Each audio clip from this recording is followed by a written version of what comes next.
En paz me acostaré y asimismo dormiré, porque solo tú, Jehová, me haces vivir confiado. Salmos 4:8.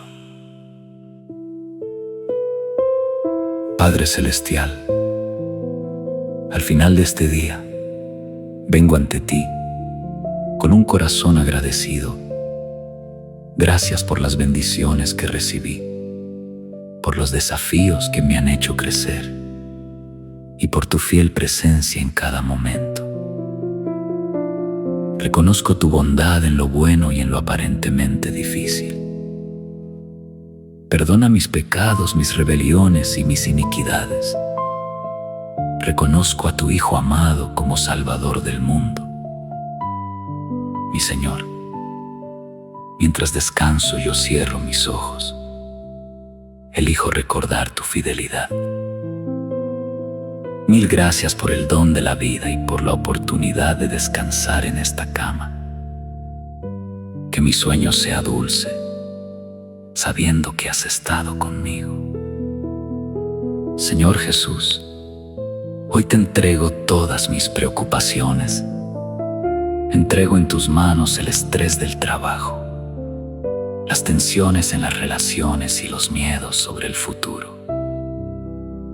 Tú dijiste: vengan a mí todos los que están cansados y cargados, y yo os haré descansar. Toma el control de mi vida. Ya no quiero cargar con estos pesos. Me libero de toda ansiedad y confío en que tú tienes el control de todo. Toma mi mente y llénala de tu paz. Bajo el refugio de la sangre de Jesús, me acuesto a dormir. Declaro tu protección sobre mi hogar, mi familia y mi mente. Rodeamos con tu luz esta habitación y confiamos en que tus ángeles velan alrededor nuestro. Libéranos de todo ataque del enemigo, de pesadillas y de toda turbación. Confesamos que tú eres nuestro guardador, que no duermes ni reposas, por lo que nosotros podemos descansar seguros.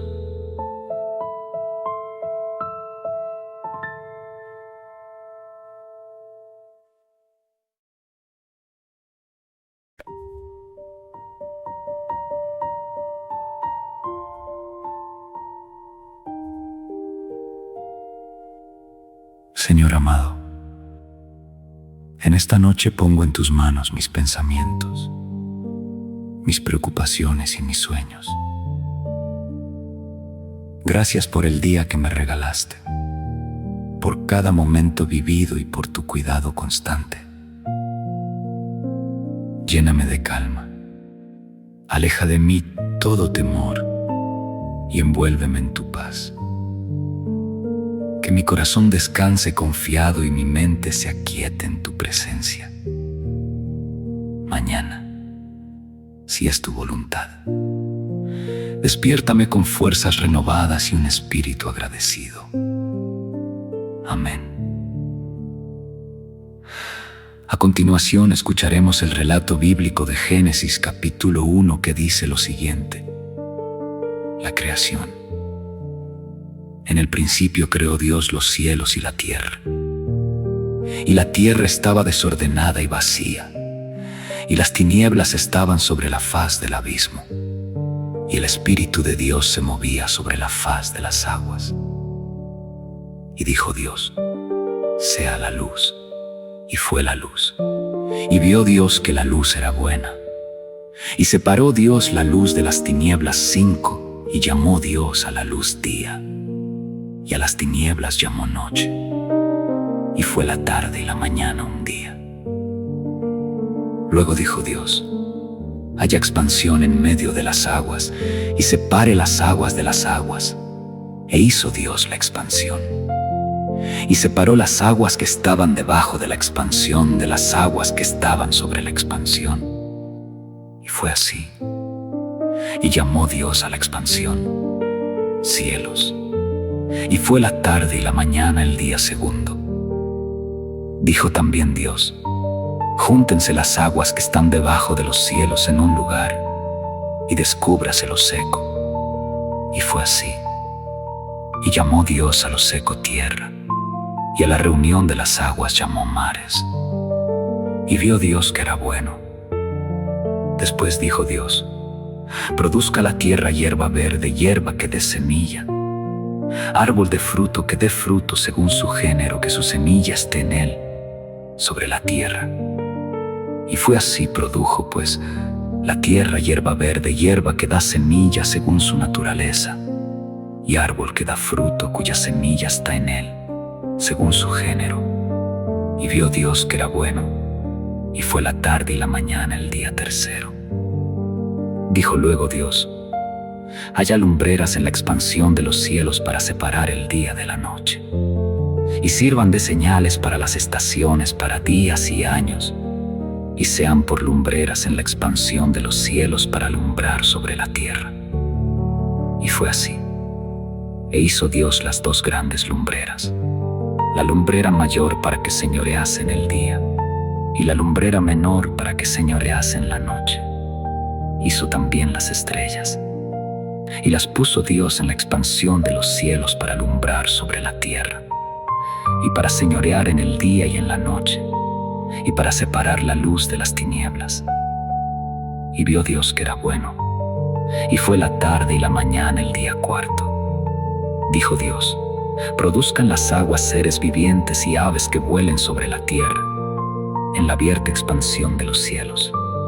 Y creó Dios los grandes monstruos marinos y todo ser viviente que se mueve, que las aguas produjeron según su género, y toda ave alada según su especie.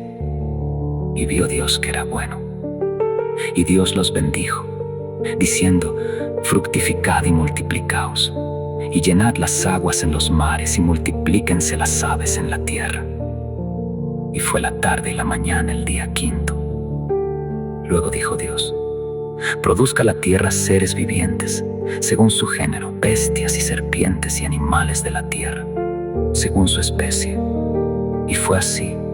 E hizo Dios animales de la tierra según su género, y ganado según su género, y todo animal que se arrastra sobre la tierra, según su especie. Y vio Dios que era bueno. Entonces dijo Dios: hagamos al hombre nuestra imagen, conforme a nuestra semejanza, y señoree en los peces del mar, en las aves de los cielos, en las bestias, en toda la tierra, y en todo animal que se arrastra sobre la tierra. Y creó Dios al hombre a su imagen, a imagen de Dios lo creó, varón y hembra los creó. Y los bendijo Dios, y les dijo: fructificad y multiplicaos, llenad la tierra y sojuzgadla, y señoread en los peces del mar, en las aves de los cielos, y en todas las bestias que se mueven sobre la tierra.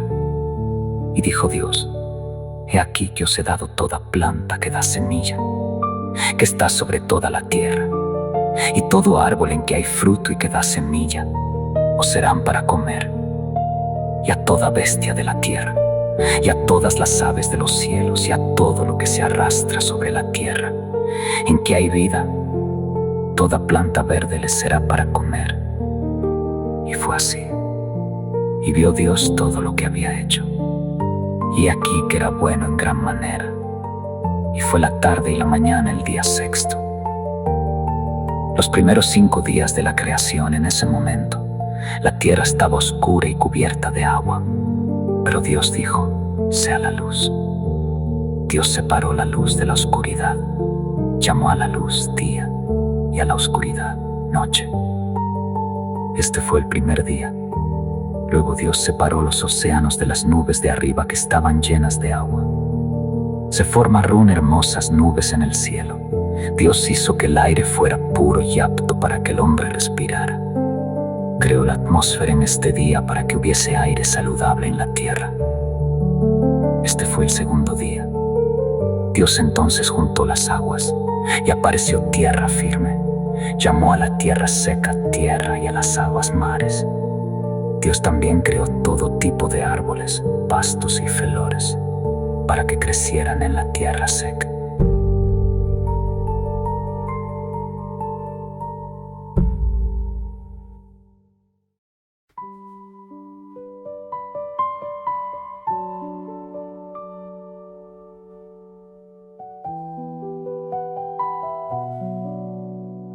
Dios hizo a Eva, para que fuera una ayuda idónea para Adán.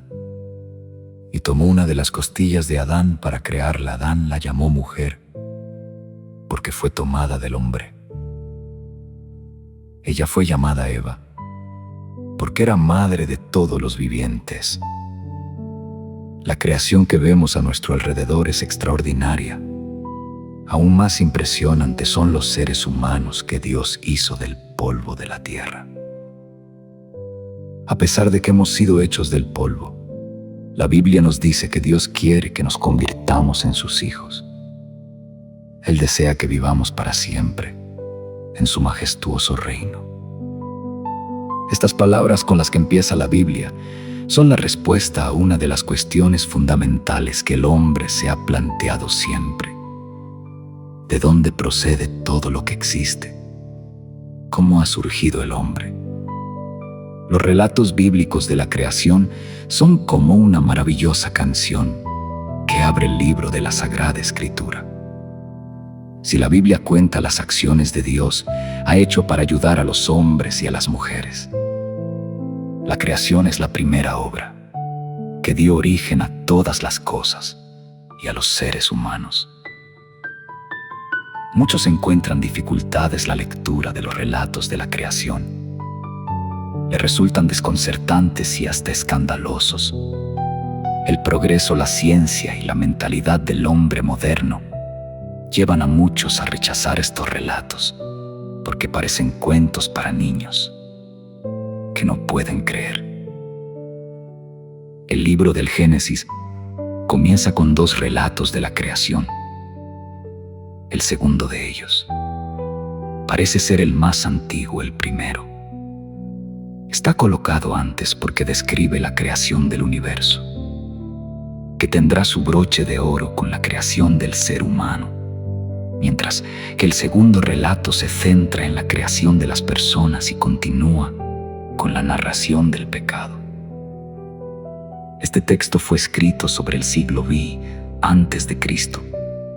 Es un poema con sus estribillos que se van repitiendo y cuenta la creación en una semana. Enseña que Dios creó todo lo que existe: el cielo, la tierra, los animales, las plantas y las personas. Dios usó su palabra para hacerlo todo. Utiliza su palabra para crear. Después de cada cosa que hizo, Dios dice que era bueno y se sentía satisfecho con lo que había creado. Dios también hizo al ser humano, es decir, a nosotros. Nos hizo especiales, a su imagen y semejanza, y nos puso en un lugar importante dentro de su creación. Él quiere que cuidemos todo lo que ha creado, porque todo es bueno y está para ayudarnos. También explica que Dios es grande y poderoso, mucho más que cualquier otra cosa que haya creado. Para la Biblia, el sol y la luna no son dioses, como creían otros pueblos, sino creaciones de Dios. El universo que Dios ha creado es como un gran templo para su gloria, a imitación de Dios. Nosotros también trabajamos durante 6 días y descansamos en el 7º, como el día de descanso que Dios hizo. Todo lo que hacemos en nuestra vida está dedicado a glorificar a Dios. Este segundo relato fue escrito en el siglo X o X antes de Cristo. Explica que Dios hizo al ser humano con su mano y los formó con mucho cuidado y de manera única. También nos cuenta que Dios los puso en un lugar hermoso y tranquilo, como un oasis en medio del desierto, con ríos y árboles bonitos. El texto destaca que el ser humano es especial porque Dios nos hizo para estar en relación con Él y para vivir en armonía con todo lo que nos rodea. Pero también recuerda nuestra fragilidad al afirmar que fuimos creados del barro. Además, nos dice que el hombre y la mujer son iguales porque ambos fueron creados por Dios con la misma materia. El texto también nos habla sobre la importancia y la belleza de la unión entre un hombre y una mujer. Igualmente enseña la bondad del cuerpo y de la sexualidad, porque nadie se escandalizaba con lo que veían. Es el pecado el que introduce la malicia, Al principio creó Dios el cielo y la tierra, y dijo Dios: hagamos al hombre a nuestra imagen y semejanza, que domine los peces del mar, las aves del cielo, los animales domésticos, los reptiles de la tierra. Hombre a su imagen. A imagen de Dios lo creó. Hombre y mujer creó. Y los bendijo Dios y les dijo: creced, multiplicaos, llenad la tierra y sometedla. Dominad los peces del mar, las aves del cielo, los vivientes que se mueven sobre la tierra. Y dijo Dios: mirad, os entrego todas las hierbas que engendran semillas sobre la faz de la tierra, y todos los árboles frutales que engendran semilla os servirán de alimento, y a todas las fieras de la tierra, a todas las aves del cielo, a todos los reptiles de la tierra, a todo ser que respira, la hierba verde les servirá de alimento. Y así fue. Y vio Dios todo lo que había hecho, y era muy bueno. Palabra de Dios. A veces puede parecer que la creación ya no tiene nada que ver con nosotros, porque pasó hace muchos millones de años. Pero Dios está constantemente creando y recreando todo lo que existe. Él no se desentiende de los seres que ha creado. Nos sigue sosteniendo y ayudando. Agradecidos con Dios. Todo.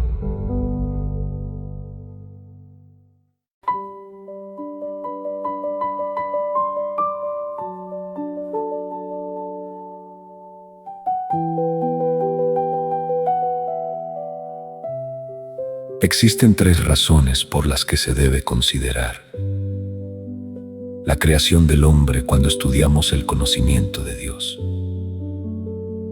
Una razón general, una razón específica y una razón teológica. La razón general es que la creación en su totalidad nos revela algo sobre el Creador.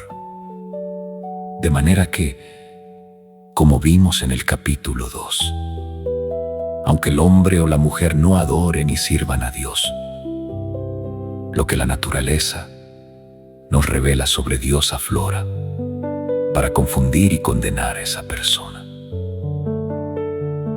La razón específica es que el hombre, como una parte singular de esa creación, ha sido creado a imagen de Dios, de acuerdo con el testimonio bíblico. La humanidad nos revela aspectos sobre el ser divino que no podemos apreciar en ninguna otra parte del orden creado, pero que deben ser considerados si hemos de entender a Dios. La razón teológica es que, como no es posible tener un conocimiento genuino sobre Dios, si este conocimiento no viene acompañado de un correspondiente conocimiento sobre nosotros mismos, debemos al menos conocernos a nosotros mismos, creados a imagen de Dios, caídos y sin embargo redimidos. Si es que hemos de conocer verdaderamente y reverenciar a nuestro Creador. El lugar para comenzar el estudio de la creación de Dios es con la humanidad en general, porque los hombres y las mujeres son la parte más importante de la creación. Decir que la humanidad es la parte más importante de la creación puede parecer una afirmación provinciana o chauvinista. En otras palabras, si fuésemos peces, obviamente diríamos que los peces son lo más importante.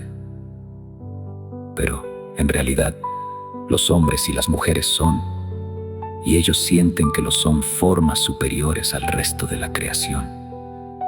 Por un lado, ellos gobiernan sobre la creación y no por la fuerza bruta tampoco, ya que hay muchos animales que son mucho más fuertes. En realidad gobiernan por el poder de sus mentes y su personalidad. Por otro lado, los hombres y las mujeres tienen conciencia de Dios, algo que los animales no tienen. Esta conciencia de Dios provoca la culpabilidad que las personas sienten bajo la mirada de Dios cuando se niegan a adorarlo. Ningún animal es culpable de un pecado moral o espiritual. Y además, esta conciencia de Dios es también nuestra gloria, ya que no hay ninguna otra criatura que pueda glorificar a Dios y regocijarse con Él para siempre. En el mismo sentido que los seres humanos, la Biblia enfatiza nuestra posición superior hacia el final del primer relato de la creación. Entonces dijo Dios: hagamos al hombre a nuestra imagen, conforme a nuestra semejanza, y señoree en los peces del mar, en las aves de los cielos, en las bestias, en toda la tierra, y en todo animal que se arrastra sobre la tierra.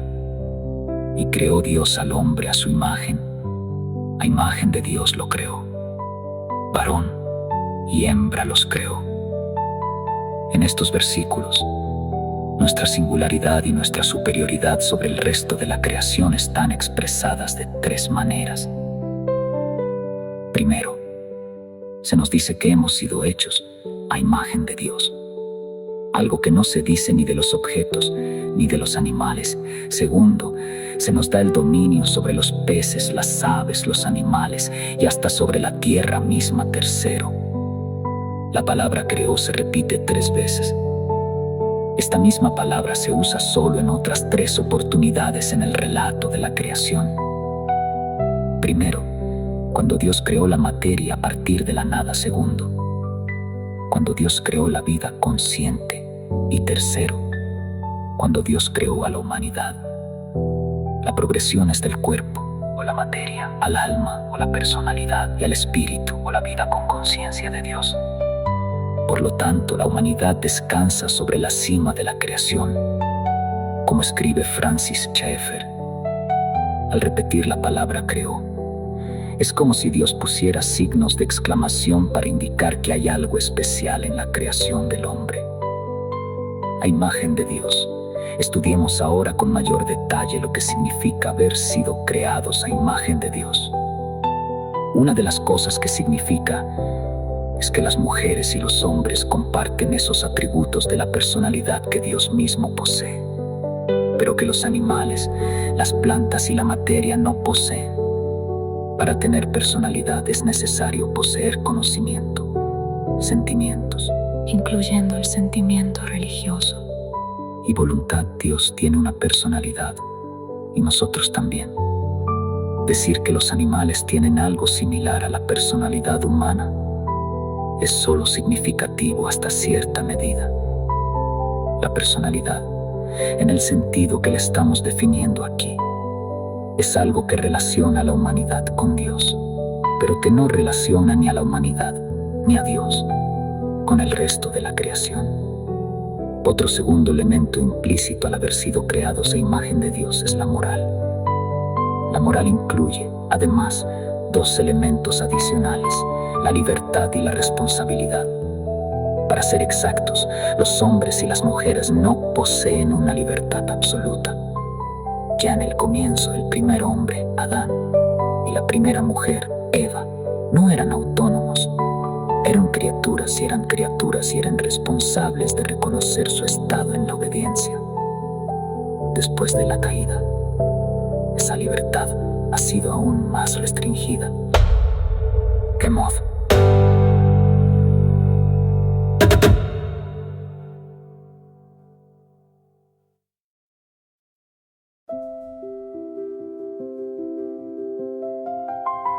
Existe una polémica entre los que creen en una construcción tripartita de nuestro ser y los que creen que es posible considerar adecuadamente al hombre en 2 niveles únicamente. Esta polémica no tiene que concernirnos. Todas las partes en esta polémica reconocen que el ser humano consiste por lo menos de una parte física que muere y que necesita ser resucitada, y de una parte inmaterial que vive más allá de la muerte, la parte propiamente llamada persona. La única cuestión es si pueden diferenciarse 2 partes en la parte inmaterial.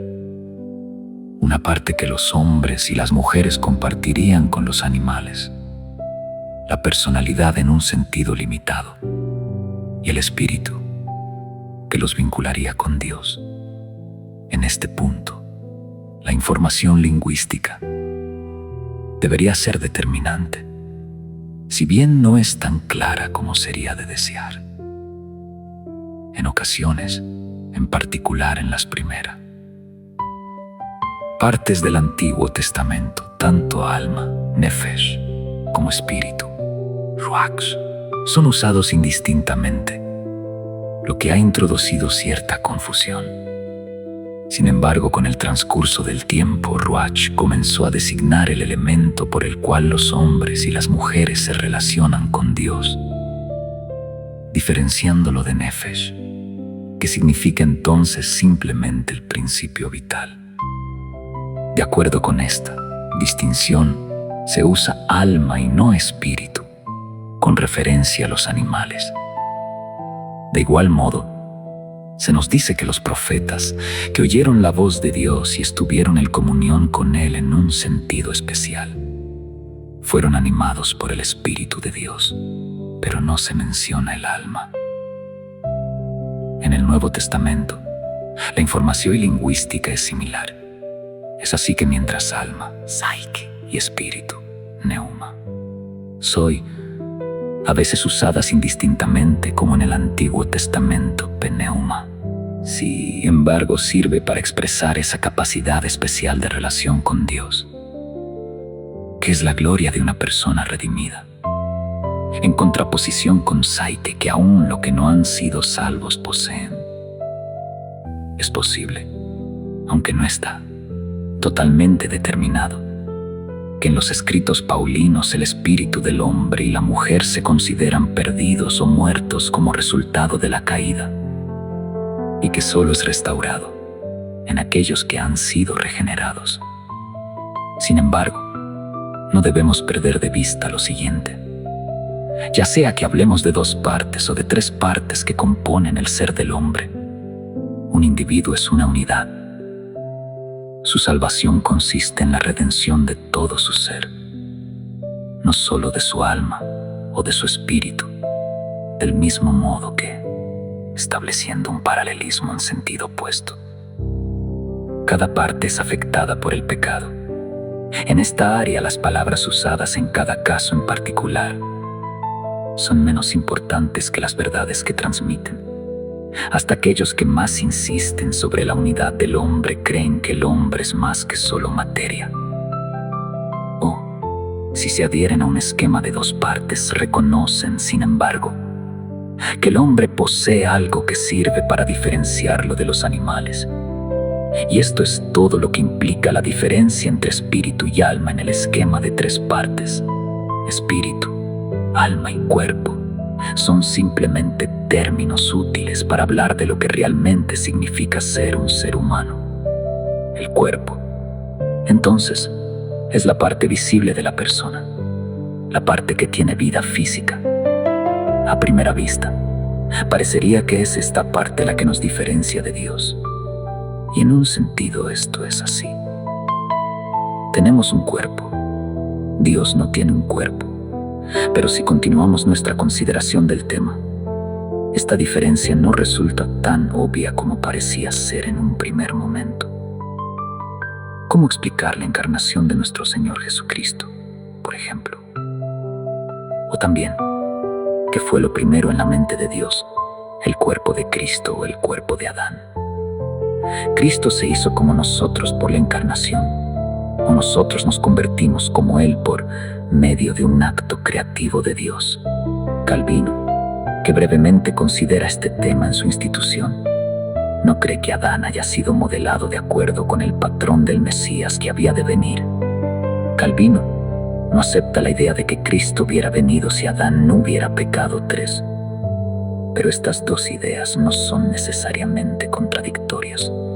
Se podría especular que cuando Dios caminaba en el huerto con Adán y Eva antes de la caída, lo hacía como la segunda persona de la Trinidad en una forma preencarnada, pero de todos modos corporal. Lo que importa de esta discusión es que nuestros cuerpos son de gran valor y deberían ser honrados por la manera como los tratamos como hombres y mujeres redimidos. deberíamos considerar nuestros cuerpos como templos de Dios. El alma es la parte del hombre que llamamos su personalidad. Tampoco es un tema fácil de tratar. Es evidente que el alma está relacionada con el cuerpo a través del cerebro y constituye una parte del cuerpo. Resulta difícil, además, pensar en el alma desligada de las propiedades que asociamos con el espíritu. Sin embargo, en términos generales, el alma se refiere por lo menos a eso que hace de los individuos un individuo único, singular. Podríamos decir que el alma se concentra en la mente y que incluye todo lo que nos gusta y lo que no nos gusta.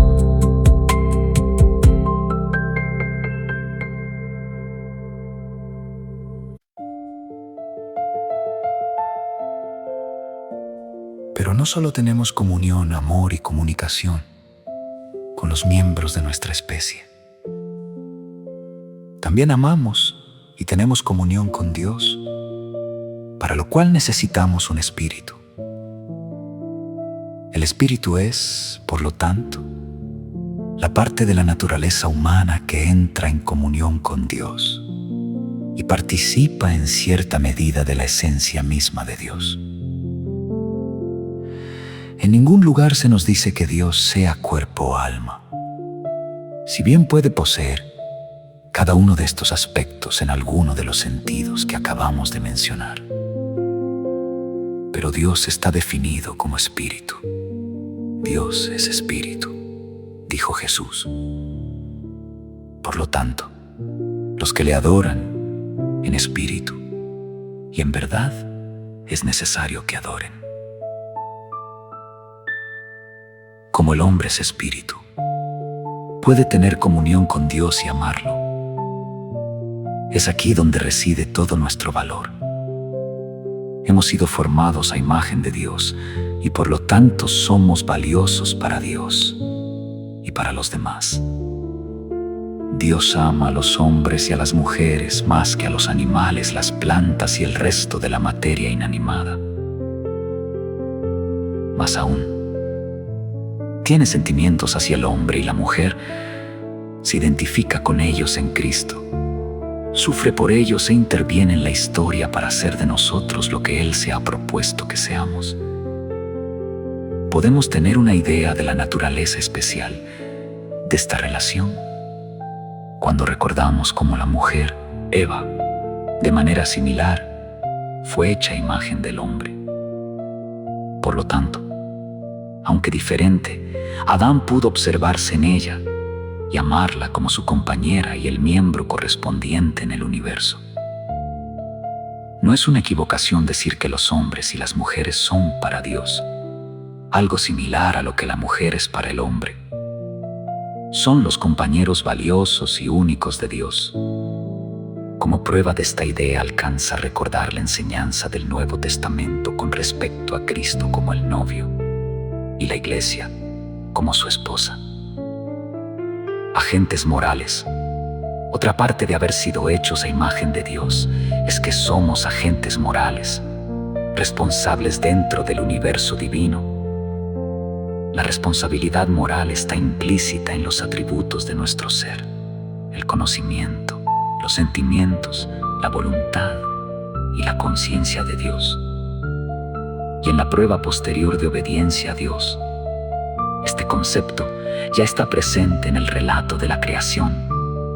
En el mismo versículo que se nos habla sobre la decisión de Dios de hacer al hombre a su imagen, también se nos dice que Él ha de señorear en los peces del mar, en las aves de los cielos, en las bestias, en toda la tierra y en todo animal que se arrastra sobre la tierra. Cualquier clase de dominio, pero este dominio por su alcance en particular involucra la habilidad de actuar con responsabilidad. En la actualidad, en el mundo occidental, hay una fuerte tendencia a negar la responsabilidad moral humana sobre la base de alguna clase de determinismo. Dicha posibilidad no es aceptable en la Biblia. Hoy en día, el determinismo toma una de las siguientes dos formas: puede asumir la forma de un determinismo físico y mecánico, o la forma de un determinismo psicológico. En ambos casos, el individuo está libre de responsabilidad por sus actos. Es así como hemos visto transcurrir un periodo en que a la conducta criminal se la concebía como una enfermedad, y al criminal se lo consideraba más una víctima del entorno que un victimario. En los últimos tiempos, existe una tendencia para revertir el tema. Actos menos llamativos, pero igualmente censurables moralmente, todavía son excusados con afirmaciones de este tenor. Supongo que no pudo hacer otra cosa.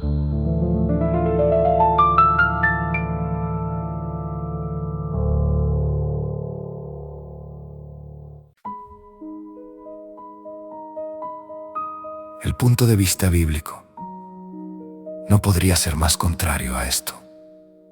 Schaeffer señala que como Dios ha hecho al hombre a su imagen, el hombre no está preso en las ruedas del determinismo.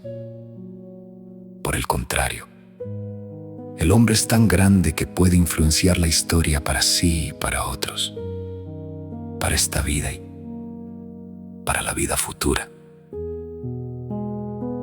Hemos caído, pero aún en nuestro estado como caídos somos responsables.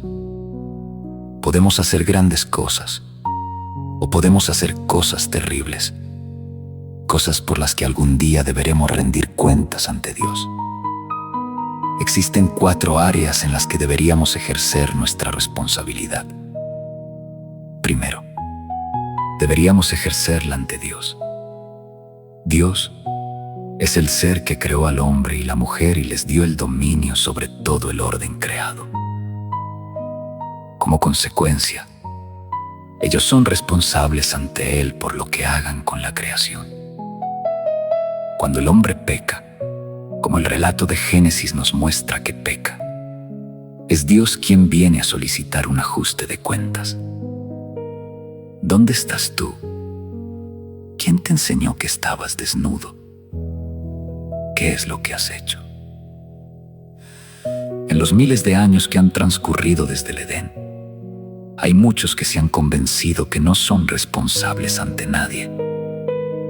Pero el testimonio de las Escrituras es que este ámbito de responsabilidad todavía está vigente y que todos tendrán que responder ante Dios en el juicio, delante del gran trono blanco. Y fueron juzgados los muertos por las cosas que estaban escritas en los libros, según sus obras. Segundo, somos responsables de nuestros actos frente a las demás personas. Este es el motivo de las afirmaciones bíblicas que instituyen la pena capital como respuesta a los asesinatos. Por ejemplo, el que derramare sangre de hombre, por el hombre su sangre será derramada. Estos versículos no se encuentran en la Biblia como reliquias de una era más bárbara, o porque desde la perspectiva bíblica las personas no son valiosas. Por el contrario, el motivo es que las personas son demasiado valiosas para ser destruidas caprichosamente, y por lo tanto se reservan las penas más duras para quienes cometen dicha destrucción. Puede ser también traído a colación con este aspecto, ya que prohíbe el uso de la lengua para maldecir a otros por la sencilla razón que los otros también han sido hechos a imagen de Dios. Con ella bendecimos al Dios y Padre, y con ella maldecimos a los hombres que están hechos a la semejanza de Dios. De una misma boca proceden bendición y maldición. Hermanos míos, esto no debe ser así. En estos pasajes se prohíben los asesinatos y las maldiciones sobre la base que la otra persona, aún después de la caída, retiene algo de la imagen de Dios y por lo tanto debería ser valorada por nosotros, del mismo modo que Dios también la valora. Tercero, tenemos una responsabilidad frente a la naturaleza, que discutiremos con más detalle en el siguiente capítulo.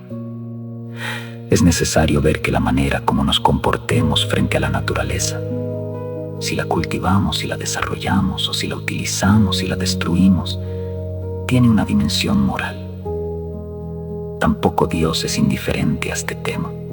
Podemos apreciar la importancia de esta responsabilidad si consideramos la manera como Dios mismo habla sobre la naturaleza, señalando que la creación fue sujetada a vanidad por causa del pecado del hombre, pero que será libertada de la esclavitud de corrupción a la libertad gloriosa de los hijos de Dios. La cuarta área donde deberíamos ejercer nuestra responsabilidad es ante cada uno de nosotros mismos. La Biblia nos describe al hombre y la mujer diciéndonos que fueron hechos poco menor que los ángeles, lo que quiere decir que fuimos colocados entre los seres más superiores y los más inferiores, entre los ángeles y las bestias. Pero además, como lo señala Pablo en segunda carta a los Corintios 5:17, Dios hace de la persona redimida una nueva creación. No se trata solamente de poner remiendos al espíritu viejo, al alma vieja y al cuerpo viejo, como si fuera posible reparar la casa en proceso de derrumbe, apuntalándola por aquí y por allá y dándole una mano de pintura. Lo que sí hace es crear un nuevo espíritu, una nueva alma y un nuevo cuerpo. Este cuerpo es del mismo orden que el cuerpo resucitado de nuestro Señor Jesucristo. Hoy hemos sido salvados como cristianos, pero también estamos en proceso de salvación, lo que implica que el presente también es importante. Y además, mantenemos nuestra mirada hacia el futuro, porque solo en la resurrección futura se completará la redención, comenzada en esta vida, y podremos ser guiados perfeccionados delante de la presencia de nuestro gran Dios y Salvador, y de Jesucristo.